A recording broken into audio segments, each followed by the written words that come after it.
Aí agora a gente vai vir aqui, agora eu vou falar desse DIP 3 que eu levantei. Eu levantei esse DIP 3 porque quando eu vou fazer o endereçamento, ele tem uma comunicação melhor, então ele vai reconhecer mais rápido. Porque se eu coloco ele para baixo, ele também faz a mesma coisa, só que mais lento, demora mais.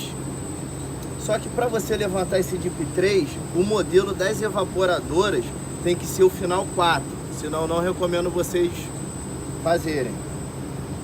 E depois que você ligou todos os disjuntores, você desativou alguns evaporadores, você vai vir aqui fazer o endereçamento. Vai apertar esse cara aqui, ó, vai pressionar até aparecer 88. Apareceu 88, ele vai, logo em seguida, ele vai mostrar a quantidade de unidades internas que tem no sistema. Aí vai aparecer aqui a quantidade.